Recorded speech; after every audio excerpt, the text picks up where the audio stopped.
gonna bring y'all to our huddle. Today is Wednesday, September 17th, 2014, and you are in the Warriors Huddle with me, Bram, and with me as always, my boy and producer, Scott. Scott here. Scotty, we are entering somewhere in the mid-60s episodes, right? How far are we now? I think this is 6, 7. How do you feel the Scott here thing is holding up? I still really enjoy it, but from your perspective, still going well? Are you looking to change it all? I mean, what do you think?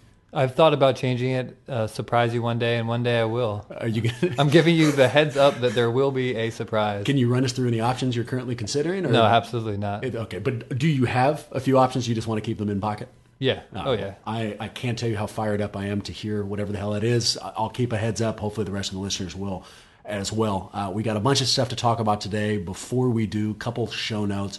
One, we continue to be brought to you by Uber, my favorite app for all smartphones, including the iPhone. You sign up for this thing. Now, if you need a ride anywhere, all you got to do is bust out your phone, press a button. They'll come to you, and there's absolutely no reason to deal with the drama of finding a cab or the money to pay for it. Also, if you just are signing up for the first time, enter the promo code HUDDLE, and you'll get $30 off your first ride. Which you can get a pretty good distance with. You know, you're looking for a night of drinking, do this, and you'll be able to get home on us. Second real quick show note. This one's more about me. Just a quick admission. I feel crazy sick today, Scotty. I'm at Ebola. I'm not sure what the hell is happening. So if you look crazy sick, and I'm kind of disturbed to even be sitting across from you right now. I'm starting to sweat and potentially break out. You're saying that like that's a secret. You came in today. I told you I was feeling like. You said, is there some way I'm not going to get sick? An amazingly selfish reaction. But to the listeners at home, if you hear some loud banging noise or something, it's because I finally passed out and hit the table. It is what it is. All right, I got a new idea for a segment for us today. Tell me what you think. What I want to do is make some blanket statements about the Warriors, and then you and I will figure out whether or not those statements are true or false. And because I'm an amazingly creative person, especially when it comes to names, I suggest we call it true or false. What do you think? Well, given as how we've already talked about the fact that we're going to do this segment, and I'm not sure what you would do if I said no, we're not going to go forward with true and false. Yes, I'm on board with true and false. I got to get you to listen to more like radio programs. I'm just setting up the idea. The idea is pretty much a first grader learns about true and false. So there's no idea that needs to be set up. What are you talking about? I'm introducing a new segment. That's what's happening. Jesus, I'm moving on. Introduce the segment, but don't ask me if I'm on board with it, because I'm on board with it. I've got a new idea. And instead of saying Scott here, you can say something that just brings the show to a screeching halt. That could be your brand new addition to the show. Thank God that you're not an actor, because it's just so canned. I'm jumping in right now. Thank God you're not a radio show co-host, you bastard, because otherwise the show would continuously stop. Here is my first blanket statement about the Warriors. The Warriors are better today than they were when the buzzer sounded after the Game 7 loss to the Clippers. True or false? False. Really? Yep. Why? So I think in order to really get into this question, you have to analyze what's different on this new team versus what's different on the team last year. Sure. And I think that you're looking at, they've added Barbosa, who is old. They've added Livingston, who is already injured. Aaron Kraft, who's just a complete loser. Brandon Rush, injury plagued. So the additions that they made in the offseason, to me, don't say that this team is going to be better than last year. You did their Warriors? Yeah, I do. I think that they are going to be just lacking the bench production, which is what brought them down so often last year. Do you think that they will miss people? I mean, are you going to miss Crawford? Is there something that these guys' addition and that we're taking a step back from, or is it just their age and their propensity to get injured? Well, I think that Steve Blake never got a fair shake, and I think he sucked. No, he was so much better than Mark Jackson gave him credit for. He did not get a fair shot. Just I don't think Tony Douglas got a fair shot last year either. He was a lot better, and Jackson used him horribly. So I would have liked to have seen last year's roster have another chance under Kerr to really continue to gel and make moves. But it sounds like you're disagreeing. I am, although it sounds like we agree at least on one point. You feel that they have improved at the coaching spot. Yes. Okay. But everything else has gone in the wrong direction. Right. All right. I do disagree. I think that they are better. And let me start with an addition that was there during the year last year, but was not there at the end of Game 7. Andrew Bogut. As we start the season in 46 days, whenever the hell it is, we will be welcoming back Andrew Bogut, the backbone of our defense and certainly one of the captains of our team. For as long as he is a portion of this franchise, he makes us better. For that reason alone, I think we're better than we were at the end of Game 7. But let me also focus on the additions that you've identified. Let's start with the one we agree on, Steve Kerr. We have not seen this guy coach a single play yet outside of Summer League, so maybe my optimism is misplaced. But I do think he's going to be one hell of a step up from Mark Jackson. The rest of it, I think we have gotten better from the bench. Really? Who do you like on the bench? Sean Livingston's toe injury hasn't bothered me that much. I think he's going to give us a legitimate ball handler who's not going to fall apart entirely the way that Steve Blake did. And I feel more confident about that having watched Sean Livingston last year with the Nets. He was given a much larger role than Blake has ever had to handle, especially when Darren Williams was dealing with all those injury problems. If he can bring half of what he brought last year, this year, I think it's a huge improvement. I think Leandro Barbosa gives us everything that Crawford did at a discounted price for only 1 year, and he doesn't need the ball the same way that Crawford did. Is Crawford definitely gone?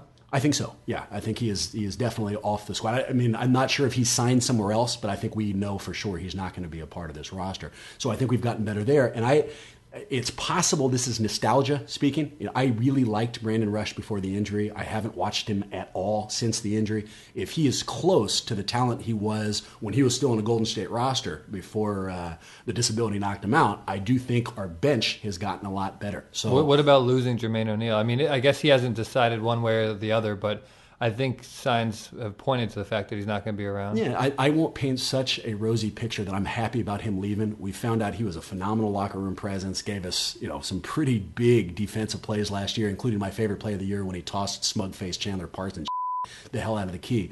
So I'll be disappointed to lose him, but his loss does not make me feel like we've taken a step back, more so than all the additions we've added. I think another big question, and really why it's hard to answer, the one that we first started addressing here, is we don't know who's gotten better in the offseason. Sure. You hope that guys like Draymond Green and Festus are working hard in the gym day in and day out, getting better. So on one hand, they may really improve. On the other hand, you had Steph and Clay doing this USA basketball thing, putting minutes on their bodies, and I'm just not sure that maybe that was helpful because they learned stuff from D. Rose and these other guys, or maybe it hurt them because now they're going to be fatigued entering the season. I'm assuming it's going to be helpful. My only worry about that stuff is they had some kind of injury. They didn't have that, and they're not so old yet where we have to be worried about their NBA odometer. I mean, at some point down the line, those extra minutes might come back to haunt them. I don't think it's going to be this season, and I think time not only spent playing with one another out there, time spent fighting through all the Clay rumors and whatever relationship they built while they were out there, but also time spent in those practices. Before Kevin Durant left, before everybody left that roster, these guys spent time playing basketball against some of the best players on earth. So I think even the core of our team last year, the Splash Brothers, also come back better. So I'm not saying there's a championship team. I'm not even saying that I have expectations that they will go much farther than they did last year, but I do think that the roster's better. And I think that you were crazy, stupid, and wrong with your answer for what it's worth. All right, here's my second one. As we've already alluded to, Steve Kerr was added to the Warriors roster in the offseason. He signed a 5-year, $25 million deal, or more specifically, a deal that makes him the third top-paid coach in the entire universe, from what I can tell, certainly in the NBA. Here's a proclamation. Steve Kerr is worth top 3 money. True or false? I'm going to say true, and I'm also going to bust you out on being factually wrong. No, thanks, man. As is the per usual, because Doc Rivers makes $10 million, Stan Van Gundy $7 million, Popovich $6 million. Oh, there. So that puts Kerr at the number 4 position. What was their overall numbers? What do they got left on their full deal? I can break that down for some of them if you really want me to go into it. I'm just saying, could I still be right? No, it's possible. I'm still right. And can we also say, is it true that I gave you these questions before we sat down today? Well, so you are now admitting finally that you'll get on board with the fact that we did agree to do the true-false thing, yes. Of course. We absolutely agreed, and I absolutely gave you these questions, and we absolutely had a conversation before, but you still held this piece of information so that you could bust me out now? Well, I would really hope that I would not just know these things off the top of my head. So yeah, I definitely did research on this ahead of time. Is there any other plans you have to submarine this podcast, or we'll just find out as we go along? But look, I mean, getting back to the question, top 4 money, I guess. Go ahead. Yeah, and Derek Fisher's also got $5 million next year coming. Are we getting back to the question or what? Yeah. So the reason why I say this is true, and it's hard to answer because he actually hasn't proved whether or not he's worth it yet. We'll only find that out after the fact. But I think they paid him market rate. When you look at what new coaches were getting paid in this upcoming season, he got paid the market rate. And so I think that was worth it. I don't think they overpaid for him because 2 years from now, this salary won't sound as crazy as it is. If you look back at a couple years ago and what coaches were signing for then, it's now the rates have gone up. How about if we don't consider market rate, but just where he is getting paid amongst coaches? It sounds like it's top 5, top 6, whatever the number is. Do you think that that's justified? A guy who has never coached at all, but they gave him the money that puts him in the upper echelon of coaching. Good idea, bad idea? I mean, what do you think? I don't think you can separate it from the market rate because you're saying he's top 4, but that's based upon the amount that he's making. Do I think Steve Kerr is one of the top 4 coaches in the league? I have no idea. Yeah. I don't know how I would ever answer that. How about if I change the question to Steve Kerr deserves to be paid more than 3/4 of the league, or 3/4 of the league's coaching? True or false? You would say. If you link this back to money, I'm going to say that yes, because I think that that's just what coaches are making right now. So as inflation goes up, the salaries are going to be higher. It just is what it is. It's more of a product of when he got hired as opposed to the skill set he's bringing to the bench. Yeah, like Tom Thibodeau, I think is going to be a better coach. Yeah. I don't know what Steve Kerr will do. I think Tom Thibodeau is better. Thibodeau's making $4.375 million next year. It's kind of a Weasley answer. I don't really feel like you've answered the question, but I understand exactly where you're coming from. Unfortunately enough, we agree, but for different reasons. I do think he is worth top 3 money. I don't think we will know what he actually means to the franchise. Not this year, probably not next year. It's probably going to need 3 or 4 years to see what he can really do with him. Here's why I think they had to spend that money and why it was justified. When the Warriors let go of Mark Jackson after making it to Game 7 in the playoffs, they needed to justify not only to their fan base and season ticket holders, but to their team why they did it. Then they made that big play at Van Gundy. When Van Gundy said no, if they had come up short, if they'd come back with some retread, Lionel Hollins, somebody like that. I love Lionel Hollins. I like him too, but I think they would have had so many more questions to answer, and it would have been so much more difficult for them to justify the whole firing of Mark Jackson that they needed to spend whatever the hell money they needed to spend to bring this guy in. Especially because it was Phil Jackson's guy too, so everyone was going for that man, and the fact that now the Warriors landed. He was Phil the belle of the Jackson's ball. They came home with the prom queen. And we'll see what he can do. But there's something that's absolutely worth that. So I was happy overall with the way that it turned out. We will see whether or not it's a mistake. Help me with this because I don't know it. I would imagine I don't know it. Tell me if I'm wrong. I am sure that a coach's salary figure doesn't count against a salary cap. We don't have to worry about that there. So outside of ticket prices going up, there's no real downside to paying this guy. So I was happy to see it. Am I right on that? Yeah, definitely. This is all going to come back to cost us, the fans, really. Right. We're going to pay for that. Now your hot dog's going to cost $12 instead of $10. Yeah, right.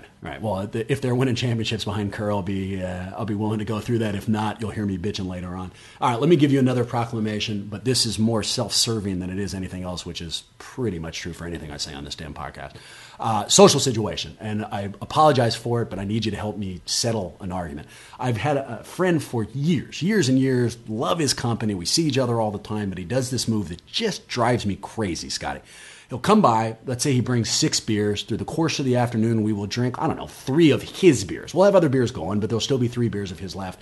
At the end of the day, when he goes home, he will go to my refrigerator, he will grab the 3 beers left of the 6-pack he brought, and then he will bring those 3 beers home for him to finish back at home. Now, from my perspective, let me fit into the whole idea of this segment.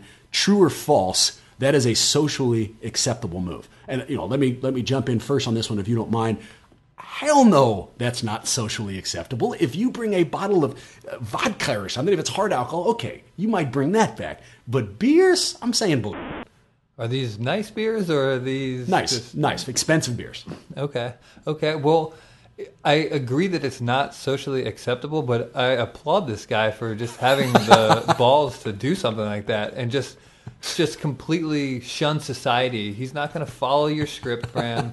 He's going to do his own thing, and I think there's something to really be respected by somebody who's not willing to follow society's little stupid norms sometimes. That's fair. I mean, this will also give you a sense of how passive-aggressive I am. I've never really said anything to him about it, but I think he listens to the podcast, so this is kind of my message to him. Memo to you, guy, who obviously know that I'm talking to you. Ridiculous. Just leave the veers. Start following societal norms. Don't listen to Scott and actually recognize that is nothing short of rude. I'm just going to put it that way. Fight the power. All right. Back to Golden State Warrior-related questions.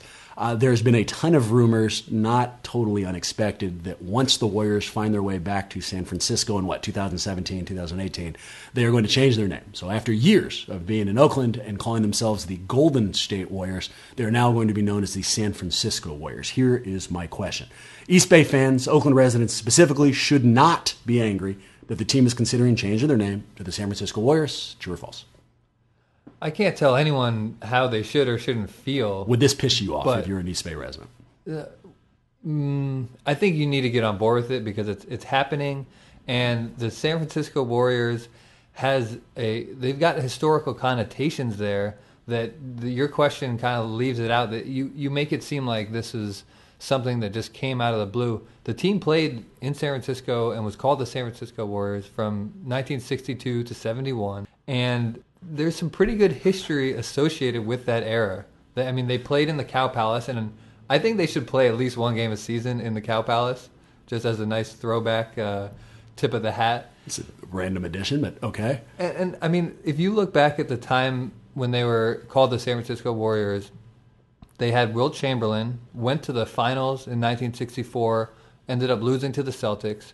Then the next year they trade away Chamberlain, which is just bizarre to me. So theoretically, they would have had won some championships during the San Francisco era.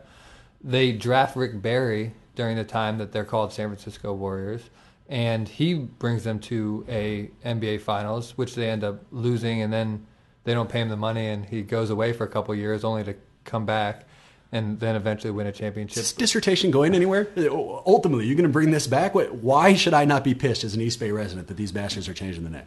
They're going to be now in San Francisco. It's a new era. It's getting back to their roots. So I love the name change. I cannot stand it. Now, Shocker. I'm sure that's not surprising, and I would hope it's not surprising to anybody who might be listening, but let me at least explain my position. The Warriors have been in Oakland. I don't have numbers or research to back it, but I would imagine decades, probably 30? You probably have the numbers right there in front of you. How long have we been there? Well, since 1971, or 72, I guess. There you go. So 40 years we've been in the East Bay. Throughout that period, despite terrible teams, the East Bay has done everything it could to sell out, if not just pack the arena. We, in fact, have created a top 5 home court advantage, despite the fact that they have put no talent on the floor. But you said this is East Bay people. Exactly right. Which East is Bay not people. true. That's not true. What are you talking? While the team was based in the East Bay, we showed up and sold the hell out of it. And throughout that entire period, every single day of those 40 years, they said that we were going to maintain the Golden State Warrior nickname because this was the quote-unquote Bays team, and they were playing for everybody, so it wouldn't make any sense that they'd be called the Oakland Warriors or anything East Bay. Now, 4 years before these bastards are moving, literally, they haven't broken ground in San Francisco yet. They already went through one location. Now they're looking at another one. We don't even know for sure where they're going to end up. They're already telling us. They're already announcing that these fuckers are moving over to the San Francisco Warriors. Now, will it make them more money? Sure. Does it hark back to a time when they were more successful? I'm sure it does. It does. But these told us that no, of course we can't change it to a specific city name because this team is for everybody. The Warriors Warriors did. Who told you that? The Warriors. That was the message that I had picked up over the last 4 years. But that's why they never switched over. The Warriors don't say anything. Who at the Public Warriors? Relations. I'm sorry, I don't know the actual person's name. This is the idea that has been communicated to me. Maybe I just imagined it. Or Cohan. I'll tell you what. If they haven't actually given me a justification and they're just changing it without any kind of justification, it doesn't make me feel any better. But from my perspective, if I was with a girl for 20 years, and for those 20 years, I kept wanting to, take her dancing or something, right? And she kept telling me, no, absolutely not. And then the second she was with somebody else, she started doing that with them. It would drive me crazy. These guys spent 40 years telling me that they could not name their team after my city, and now they're picking up another team's city name. Completely unjustified and totally awful. Terrible analogy, because it completely ignores the fact that this is a new ownership group. They've got their own motivations. They got their own way that they want to do things. I'm sure they want to do it. My question isn't, can they do what they want with their team? Of course they can. My question is, do you feel it's justified for people who live in the East Bay, who have spent their money and spent their time supporting this team, now finding them changing their name to support another city before they've even moved there? Wouldn't that piss you off? Yeah, it would piss me off. Certainly, and it obviously piss you off. No, because I think that you can be pissed off about it, but you gotta accept where that's coming from and why they're doing it, and the fact that this is only going to be better for your team. No, it's going to be better for the team's owners. It's not going to be better for the team. They're going to make more money on merchandising. They're going to make more money that they can use to help the team. There's still going to be the same salary cap restraints. They're not going to have more money to spend on the team. You just brought up the fact that they wouldn't have to use their salary cap money to spend on Steve Kerr. Yeah. So next time the great coach comes available, they can spend all this money that they made selling you San Francisco Warriors gear. Okay, you obviously don't believe that because your answer to me was, no, they'll just pass that expense down to the fans. The reason they are moving down to San Francisco is because they want to make more money from the season ticket holding. Now, we could have an entire argument about the giant disadvantage I believe they're ultimately going to have by giving up on the magical situation that currently exists at Oracle. But that's a rabbit hole we don't necessarily need to jump down now. Well, you don't know that all the people going to Oracle, aside from you, maybe they're all from San Francisco. I don't know that, but what I do know is that they're not just changing zip codes, they are changing tax brackets. The cost for those tickets, I guarantee you, is going to be at least 25% more. There's also going to be PSLs, which we have never seen. So the people who are at that arena, it'll have nothing to do with where they're driving from. It'll have everything to do with what they make. And by virtue of that, you're going to be looking at a completely different crowd. But this seems to be a separate conversation.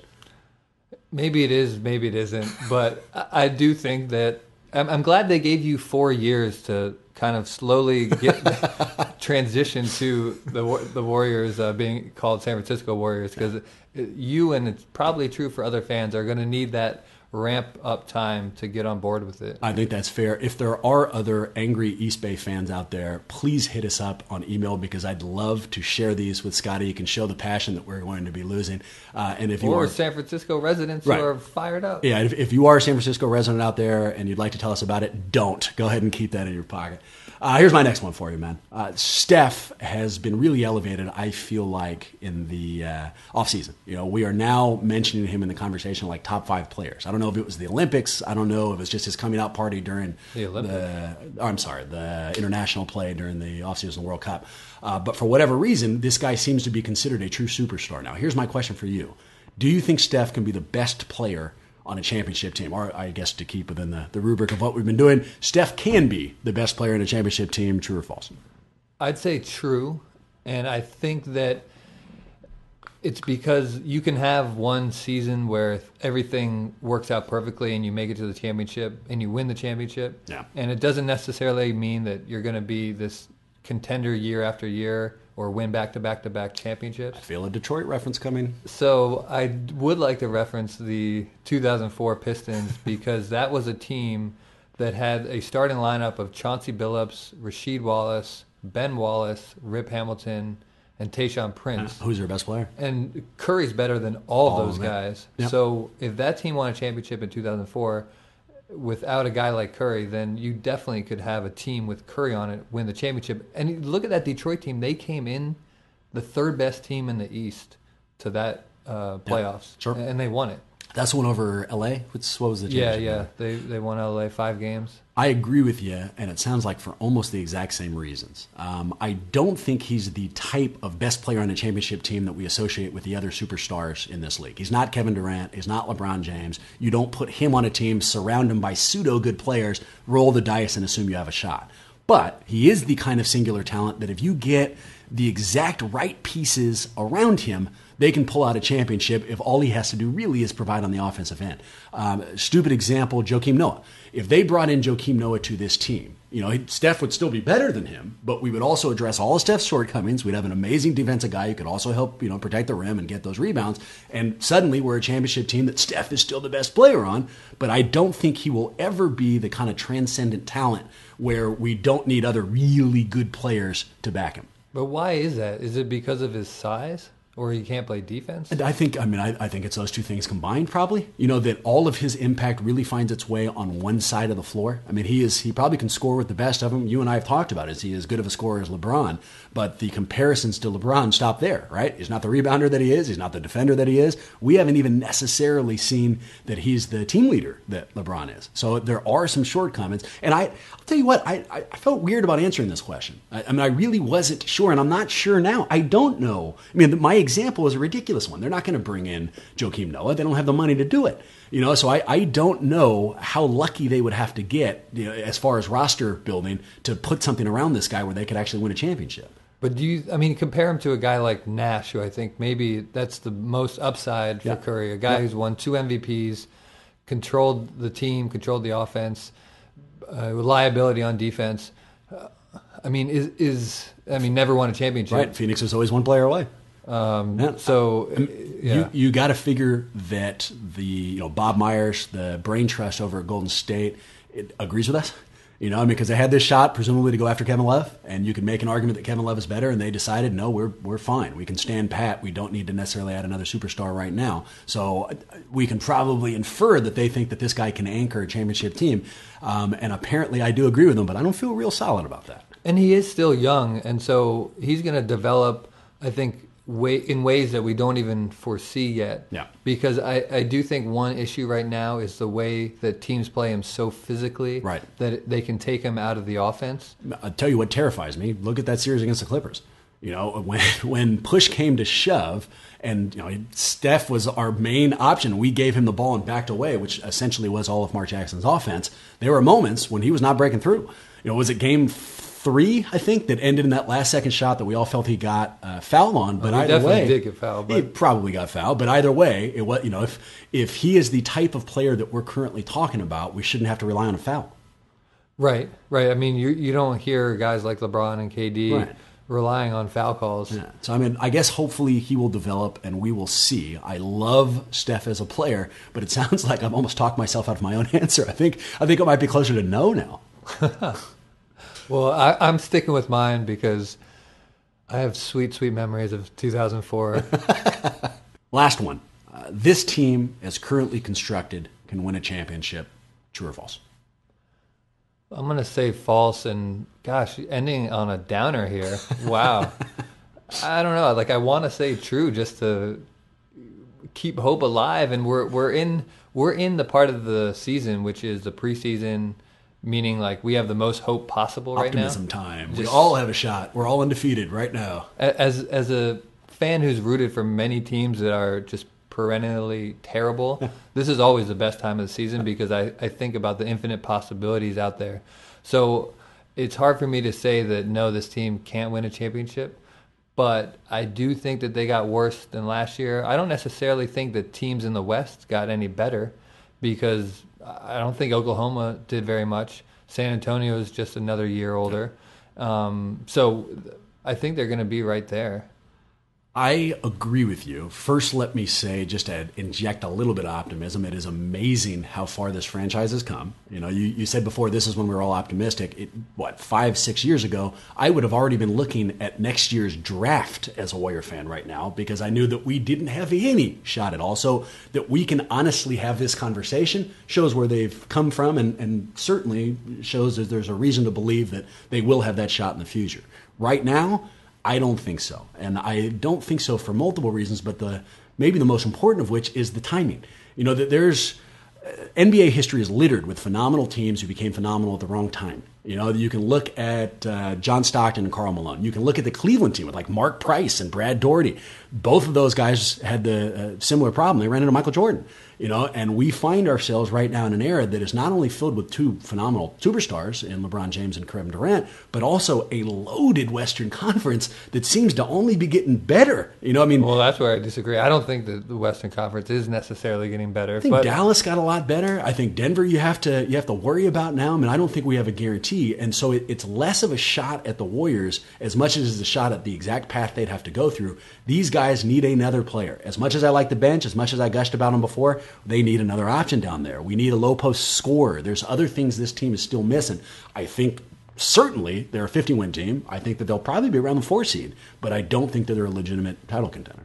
Yeah, well, I hope that they prove us wrong because, I mean, how much fun would that be? Yeah, exactly right. I mean, and, you know, hopefully this is a little bit of a reverse jinx. We'll find out. There's a lot of games left to be played. In fact, 82 to be more specific. Huge fun. Scotty, we haven't got to do it, just you and I for a while, huh? Yeah, good times for sure. Well, we appreciate you guys listening. That's especially true this week. Please remember that if you want to find us out on Twitter, we can be found at Warriors Huddle.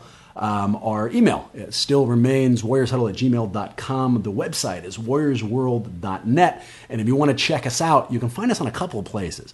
iTunes and a bunch of other podcasting services. Hop on there and rate us. But the second thing, and the thing we keep forgetting about bringing up, is we've got a video that accompanies every single one of these podcasts. It's not just canned pictures of Scotty and I talking. Instead, if we talk about a player, you'll see highlights of that player. If we talk about a play, you'll see that play. You know, so our two video guys. Yeah, Sumit and Jeff are doing an amazing job because it's a lot of work to put these things together. And it looks great, and it's a lot of fun to listen to the podcast and then see exactly what we're talking about. Check it out. It can be found at warriorsworld.net, or if you go on YouTube, you search for Warriors World, you'll find us then. And if you just want to help us and you don't want to watch it, just pull it up on the computer, minimize it, and play it. We can use every click you'll give us. Thank you, guys. We really appreciate it, and hopefully we'll see you in a few weeks.